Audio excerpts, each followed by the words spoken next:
বিসমিল্লাহির রহমানির রহিম। আসসালামু আলাইকুম ওয়া রাহমাতুল্লাহ।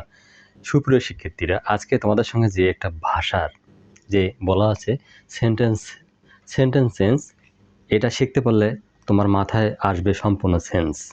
আচ্ছা, যাও দেরি না করি আমরা চলো শুরু করে দেই। প্রথমত আমরা একটা সেন্টেন্স লিখতেছি, এটা টেন্স ভিত্তিক, অবশ্যই তো সেন্টেন্স হতেই হবে। যেমন I eat rice. I eat rice আমরা সাধারণত ভাত খাওয়া দিয়ে শুরু করে দিই। হ্যাঁ, একটা সেন্টেন্স এটা। আমরা এই সেন্টেন্সটাকে যে নেগেটিভ করতে যাই, তাই নেগেটিভ করতে হলে কী লিখবো আমরা? I do not eat rice. প্রথমত পাইলাম এটা, I do not eat rice. আচ্ছা, I do not eat rice, এইটাকে যদি আমরা ইন্টারগেটিভ করতে যাই তাহলে ডু আই ইট রাইস। আচ্ছা, যদি আমরা এটা ইন্টারো নেগেটিভ করতে যাই, আমরা do I not eat rice. এটাকে আমরা অর দিয়ে আমরা এইভাবে লিখতে পারি। আর একটা অর যেমন আছে, হ্যাঁ, যেমন ডোন্ট আই ইট রাইস। আমরা কিন্তু এইভাবে লিখতে পারি। যখন আমরা এটা ডাব্লিউএস কোশ্চেন দিয়ে ব্যবহার করতে চাই, তা ডাব্লিউএস কোশ্চেন দিয়ে আমরা ব্যবহার করি তাহলে why do I eat rice. ঠিক আছে, এটা ডাব্লিউএস কোশ্চেন হয়ে গেল। আচ্ছা, এবার ডাব্লিউএস কোশ্চেন দিয়ে যদি আমরা ইন্টার নেগেটিভ করি তাহলে দেখা গেল যে why don't I eat rice.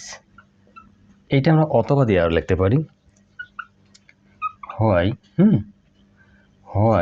Do I not eat rice. ঠিক আছে, আমরা একটা সেন্টেন্সকে কতভাবে লিখতে পারি। ঠিক আছে, একটা সেন্টেন্সকে আমরা কতভাবে লিখতে পারি দেখছো? এটা কিন্তু অর, এইটা কিন্তু অর অথবা।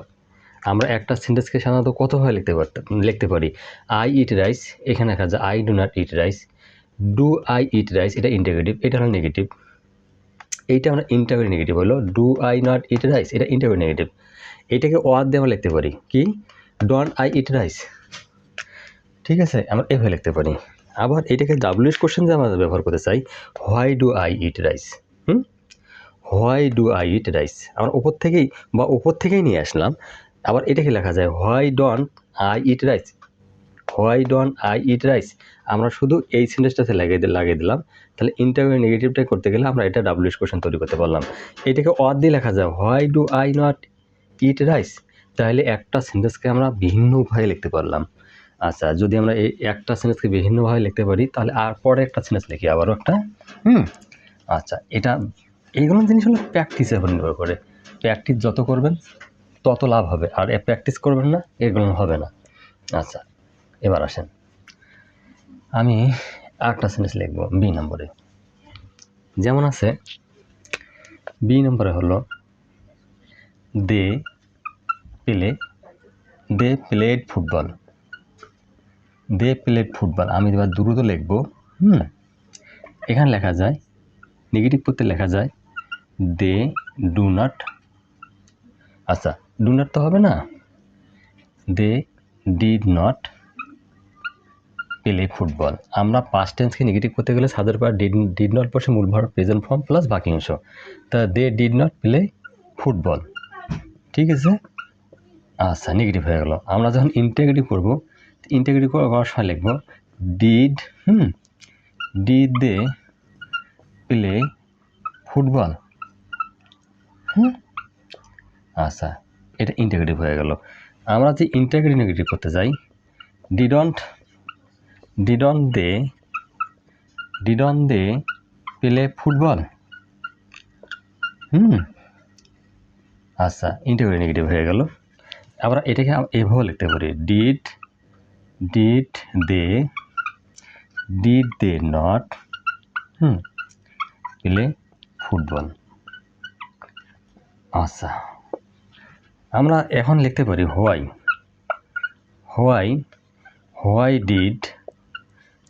Did they play football.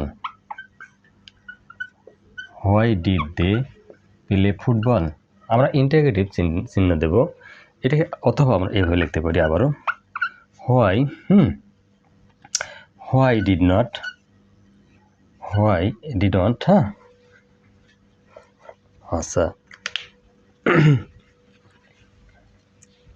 Why হ্যাঁ why did not they play football, এভাবে লিখতে পারি।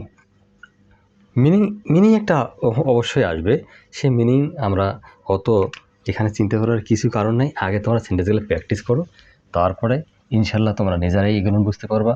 আগে প্র্যাকটিস না হলে কোনো কিছু শিখতে পারা যাবে না। এইটাকে আমরা অথবা লিখতে পারি, কীভাবে লিখতে পারি, হোয়াই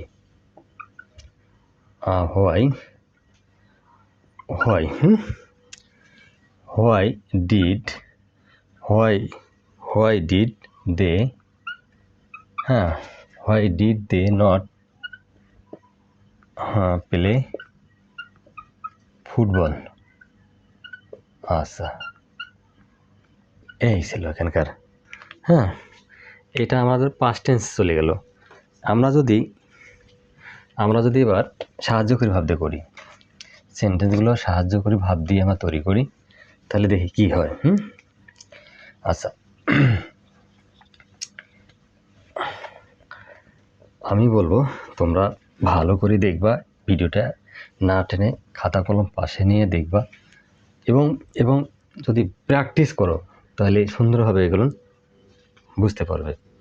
আচ্ছা, তাহলে লিখি যে number 3, he is writing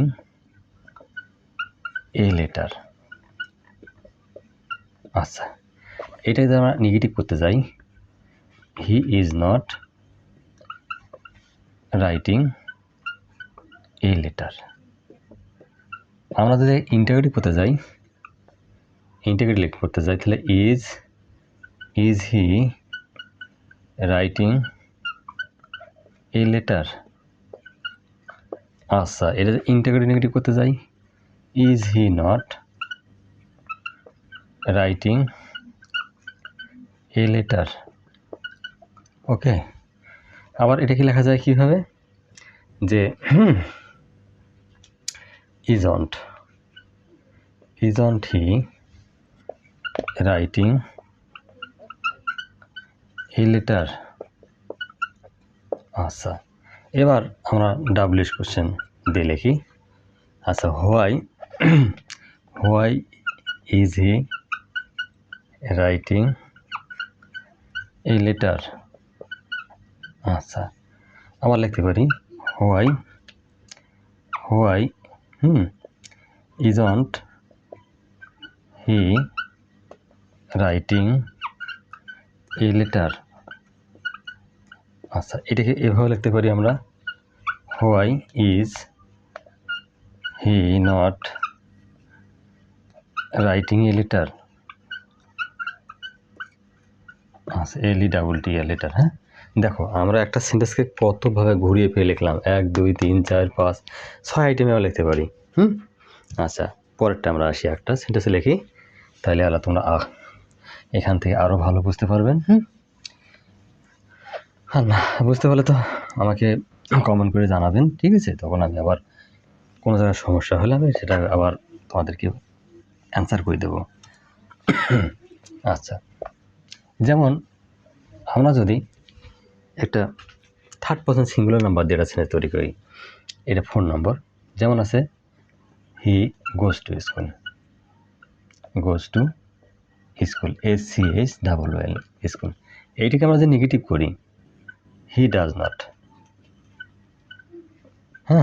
not go to school, তখন এস বা ইজ যেটা আছে সেটা উঠে যাবে।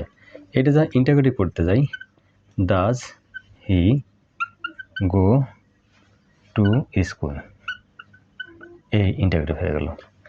এখন যদি আমরা এটাকে ইন্টারোগেটিভ নেগেটিভ করতে যাই, তাহলে doesn't he go to school.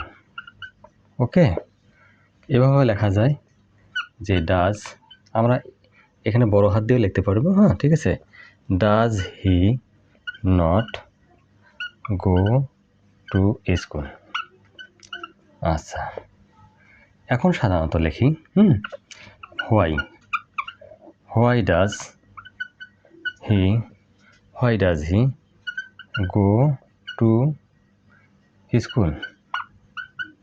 এটা হলো আমার WH কোশ্চেন। আমরা এইভাবে লিখতে পারি হোয়াই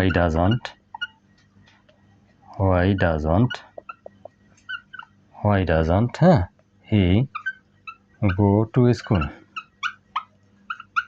আচ্ছা, এটাকে আমরা এইভাবে লিখতে পারি why does he not go to school. আচ্ছা, আশা করা যায় তোমরা সব ধরনের সেন্টেন্সগুলো এইভাবে বুঝতে পারছো। আমি কিন্তু একটা পাস্ট টেন্সে দেখাইলাম, একটা প্রেজেন্ট টেন্সে দেখাইলাম, হ্যাঁ একটা সাহায্যকারী ভাব দিয়ে দেখাইলাম, একটা থার্ড পার্সন সিঙ্গুলার নাম্বার দিয়ে দেখাইলাম। কারণ থার্ড পার্সন সিঙ্গুলার নাম্বার হলে ভার্বের সঙ্গে এস বা যোগ হয়, সেটা তো আমরা সকলেই বুঝি। আচ্ছা, যদি আমার ভিডিওটা সামান্যতম তোমাদের ভালো লেগে থাকে তাহলে একটা সাবস্ক্রাইব করে পাশে থাকবেন। নেক্সট ভিডিও দেখার জন্য আমন্ত্রণ রইল। আল্লাহ হাফেজ।